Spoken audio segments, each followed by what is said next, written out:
नमस्कार, नियोजन competition cracker channel में आपका स्वागत है। देखते हैं आज की महत्वपूर्ण खबरें। प्रधानमंत्री अग्निपथ योजना सियासत को दुर्भाग्यपूर्ण बतला, सेना को युद्ध के योग्य और युवा रखना ही लक्ष्य। मोदी। देहरादून, शहीद आश्रितों को अब मिलेंगे 50 लाख। ओलंपिक से पहले फ्रांस के रेल नेटवर्क पर हमला। देहरादून, पुल बहने से 106 यात्री फंसी, हेलीकॉप्टर से रेस्क्यू। कारगिल विजय दिवस की रजत जयंती पर शुक्रवार को लद्दाख के द्रास पहुंचे प्रधानमंत्री नरेंद्र मोदी ने कारगिल मेमोरियल पर शहीदों को श्रद्धांजलि दी। इसके बाद कार्यक्रम को संबोधित करते हुए अग्निपथ योजना पर सवाल उठाने वालों को घेरते हुए कहा कि मैं हैरान हूं कि कुछ लोगों की सोच और समझ का क्या हो गया है, वो भ्रम फैला रहे हैं। सरकार पेंशन के पैसे बचाने के लिए अग्निपथ योजना लेकर आई। हकीकत यह है कि योजना से सेनाओं को युद्ध के लिए निरंतर योग्य और युवा बनाए रखना ही लक्ष्य है। प्रधानमंत्री नरेंद्र मोदी ने अग्निपथ योजना पर सियासत करने वालों पर निशाना साधते हुए कहा कि दुर्भाग्यपूर्ण है कि राष्ट्रीय सुरक्षा से जुड़े इतने संवेदनशील मुद्दे को कुछ लोगों ने राजनीति का विषय बना रखा है। कुछ लोग सेना में हुए इस बदलाव हुए व्यक्ति का स्वार्थ के लिए झूठ की राजनीति कर रहे हैं। मुझे ऐसे लोगों की सोच पर शर्म आती है, लेकिन मैं इससे पूछना चाहता हूं कि आज जो युवा मोदी के शासनकाल में भर्ती होगा तो उसे क्या आज ही पेंशन देनी है? उसे पेंशन देने की नौबत 30 साल बाद आएगी। तब तक मोदी 105 साल का होगा और उसमें समय मोदी की सरकार भी नहीं होगी। तो क्या मोदी ऐसा राजनीतिज्ञ है जो 30 साल बाद की होने वाली पेंशन के लिए आज अपशब्द सुनेगा? उन्होंने कहा कि मेरे लिए दल नहीं देश सर्वोपरि है। आज मैं गर्व से कहता हूँ कि हम राजनीति के लिए नहीं राष्ट्रीय नीति के लिए काम करते हैं। उत्तराखंड सरकार ने शहीद आश्रितों के लिए अनुदान राशि 10 लाख रुपए से बढ़ाकर 50 लाख रुपए कर दी है। कारगिल विजय दिवस की रजत जयंती पर शुक्रवार को गांधी पार्क में शहीदों की श्रद्धांजलि देने के बाद मुख्यमंत्री पुष्कर सिंह धामी ने कई अहम घोषणाएं की। अनुदान राशि में पत्नी के साथ शहीद के माता पिता का भी योगदान होगा। बारिश के बीच हुए इस कार्यक्रम में मुख्यमंत्री ने शहीद आश्रितों वीर नारियों को सम्मानित किया। शहीद वीरों की माताओं के पैर भी छुए। उन्होंने इस मौके पर कहा कि कारगिल में भारतीय सेना ने विपरीत परिस्थितियों में धैर्य और भूतपूर्व साहस का परिचय दिया, दुश्मन को खदेड़ दिया था। उत्तराखंड के जांबाजों के बिना कारगिल की वीरगाथा अधूरी है। उन्होंने कहा कि अभी तक शहीद होने का प्रमाण पत्र मिलने के 2 साल के भीतर आश्रितों को राज्य सेवा में नौकरी के लिए आवेदन करना होता है। अब 5 वर्ष तक आवेदन किया जा सकेंगे। उन्होंने कहा कि शहीद आश्रितों को कलेक्ट्रेट के अलावा दूसरे विभागों में भी नौकरी दी जाएगी। सैनिक कल्याण विभाग के संविदा कर्मचारियों का आकस्मिक अवकाश 14 दिन से बढ़ाकर अब उपनल की बाधित 30 दिन किया जा रहा है। पेरिस ओलंपिक के उद्घाटन समारोह में चंद घंटे पहले शुक्रवार को फ्रांस के हाई स्पीड रेलवे नेटवर्क पर कई जगह हमले हुए। उपद्रवियों ने आगजनी, तोड़फोड़ और तार काट देने जैसी घटनाओं को अंजाम दिया, जिसमें कई हाई स्पीड नेटवर्क ठप हो गए, जिसमें करीब 2.5 लाख यात्रियों को मुसीबत का सामना करना पड़ा, जिसमें से अधिकतर ओलंपिक खेलों के लिए पेरिस जा रहे थे। अधिकारियों ने बताया कि पेरिस में सीन नदी और उसके किनारे एक परेड के आयोजन की तैयारी हो रही थी। सुबह 5:30 बजे अटलांटिक नॉर्ड और ईस्ट हाई स्पीड रेलवे लाइनों के साथ आग की सूचना मिली। सुरक्षाकर्मी जब पहुंचे तो उन्हें आगजनी के साथ कटे हुए तार भी मिले और कुछ ट्रेनें मामूली रूप से क्षतिग्रस्त हो गई। हाईकोर्ट ने पहले नियुक्त नर्सिंग अधिकारी की परीक्षा में शामिल होने पर लगाई रोक। देहरादून, 5 CMO सहित 21 डॉक्टरों के तबादले। देहरादून में अभद्र टिप्पणी करने पर शिक्षक सस्पेंड।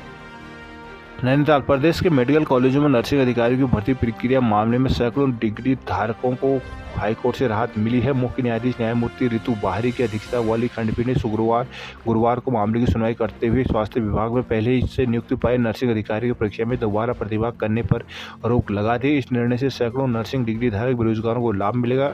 नवल किशोर, अनीता भंडारी और अन्य की ओर से दायर अलग अलग अपील पर मुख्य न्यायाधीश न्यायमूर्ति ऋतु बाहरी और न्यायमूर्ति राघव थपलियाल की खंडपीठ ने सुनवाई की। अपीलकर्ता की ओर से कहा गया कि प्रदेश सरकार ने नर्सिंग अधिकारियों के पदों को भरने के लिए 2022 में वन टाइम सेटलमेंट योजना शुरू की थी, जिसके तहत नर्सिंग डिग्री धारकों को वरिष्ठता के आधार पर नियुक्ति देने का निर्णय लिया गया था। इसके बाद 2023 में नर्सिंग पदों को भरने के लिए स्वास्थ्य परिवार कल्याण विभाग की ओर से 1564 पद विज्ञापित किए गए थे। इन्हें वरिष्ठता के आधार पर नियुक्ति दे दी गई।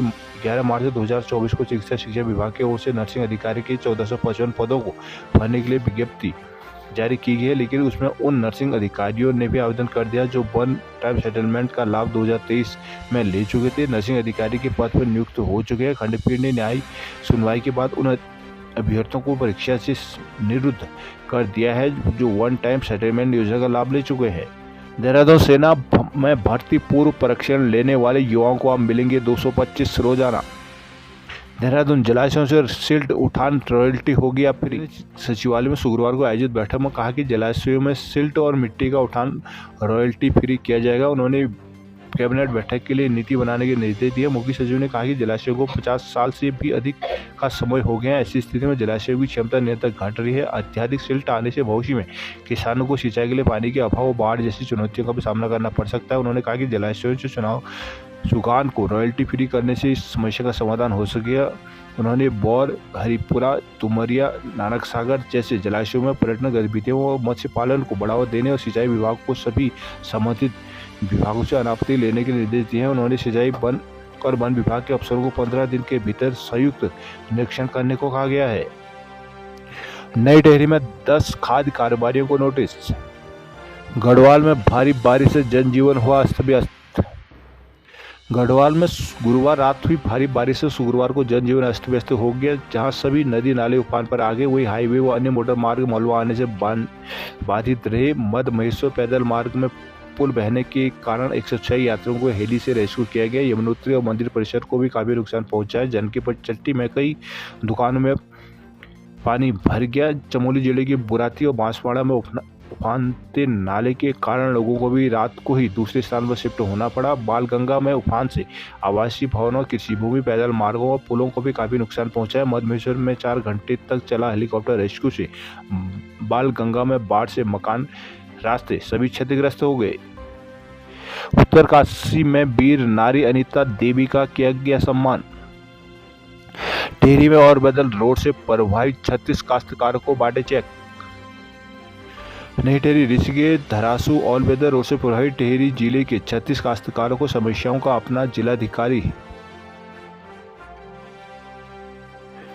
नई Tehri, Rishikesh, Dharasu, all weather road से प्रभावित टिहरी तहसील के 36 काश्तकारों की समस्याओं का अपर जिलाधिकारी सक्षम प्राधिकारी भूमि अधिग्रहण के मिश्रा ने धारकोट में शिविर लगाकर समाधान किया। उन्होंने प्रभावित परिवारों को मुआवजा धनराशि के चेक भी दिए हैं। शनिवार को एडीएम देवताल तहसील में भी शिविर लगाकर रेलवे प्रभावित लक्ष्मोली और पंत गांव की समस्याएं सुनेंगे।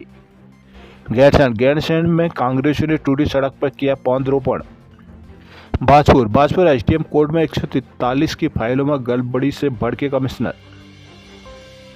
कुमाऊं कमिश्नर दीपक रावत शुक्रवार को एसडीएम कोर्ट पहुंचे और निरीक्षण किया। निरीक्षण के दौरान उन्हें जमीन संबंधी फाइलें और 143 संबंधी मामलों में कई अनियमितता मिली। लंबे समय से फाइल लंबित मिली, इस पर वो भड़क गए। उन्होंने एडीएम से हर 2 माह में एक बार एसडीएम कोर्ट का निरीक्षण करने के निर्देश दिए। साथ ही जांच कर 1 माह में आख्या देने के भी एडीएम को निर्देश दिए हैं। उन्होंने निर्धारित कार्यक्रम के अनुसार कुमाऊं कमिश्नर दीपक रावत एसडीएम कार्यालय पहुंचे, जहां उन्होंने एसडीएम कार्यालय का निरीक्षण किया और फाइलों की जांच की, जिसमें कई फाइलें लंबे समय से लंबित पाई गई। नमूनों मामलों का निस्तारण न करना और फैसला सुनाने में अधिक समय लेने के मामले सामने आए। कुमाऊं कमिश्नर ने एसडीएम राकेश चंद्र तिवारी से नाराजगी व्यक्त की। इस दौरान जमीनों के 143 के लिए लोगों को लगाई गई फाइलों के लंबित होने और लंबित फाइलों को रिकॉर्ड न होने पर भी नाराजगी जताई। इस दौरान कुमाऊं कमिश्नर दीपक रावत ने कहा कि मुख्यमंत्री द्वारा समय समय पर सरकारी कार्यालय का निरीक्षण करने के निर्देश दिए गए हैं। कहा गया कि लगातार एक पक्ष को समय देते हुए बात को खत्म नहीं किया जा रहा है। सरकार की ओर से अधिवक्ता का बहस में नहीं पहुंचना पाया गया। कमिश्नर के दौरे में अन्य सरकारी विभागों में भी हड़कंप मचा हुआ है। काशीपुर अस्पताल को 47 लाख की राशि अनुमोदित। बक्सर, कपकोट में 5 घर क्षतिग्रस्त, 1 जमींदोज। अल्मोड़ा में बारिश से कोसी में जमा हुआ शिष्ट नहीं आया पानी। जीपी पंत संस्थान के वैज्ञानिक डॉक्टर जेसी कुनियाल लंदन में सम्मानित। चौखुटिया, बहुउद्देशीय शिविर में उठे बिजली, पानी और स्वास्थ्य सेवा के मुद्दे।